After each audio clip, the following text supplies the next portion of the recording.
نحمدہ و نصلی علی رسول الکریم۔ محترم ناظرین اکرام، رمضان المبارک کا آخری عشرہ چل رہا ہے اور اس عشرے میں ایک رات آتی ہے جسے شب قدر اور لیلۃ القدر کے نام سے یاد کیا جاتا ہے۔ قرآن مقدسہ میں اللہ تبارک و تعالیٰ نے اس شب کے بارے میں پوری ایک سورت کو نازل کیا ہے، سورۃ القدر کو۔ اس سورت کا شان نزول علماء نے یہ لکھا ہے کہ نبی اکرم صلی اللہ تعالی علیہ وسلم نے امم سابقہ کے واقعات کو بیان کیا،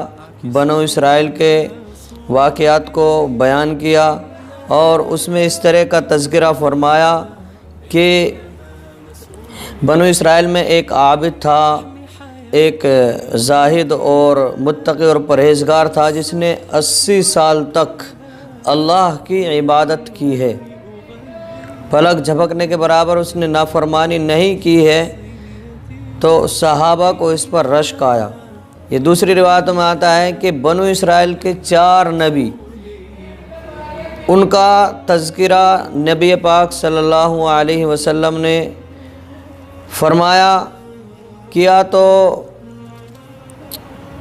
صحابہ کو رشک آیا۔ حضرت ایوب علیہ السلام،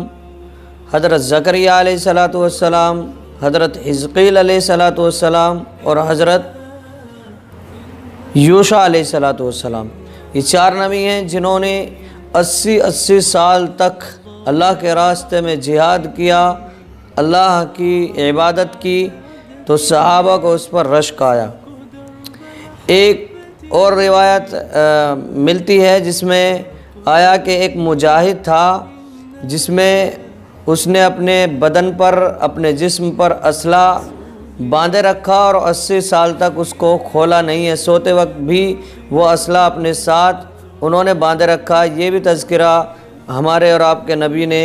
ارشاد فرمایا ہے، اس کا تذکرہ کیا ہے۔ تو صحابہ تو نیکی کرنے کے لیے دلدادہ رہا کرتے تھے اور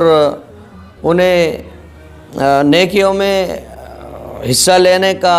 بڑا شوق اور ذوق تھا۔ تو ایک صحابی کہنے لگے، اللہ کے رسول صلی اللہ علیہ وسلم، ہماری تو عمریں بھی اتنی نہیں ہیں اور ہم جسمانی اعتبار سے بھی کمزور ہیں، اور ان لوگ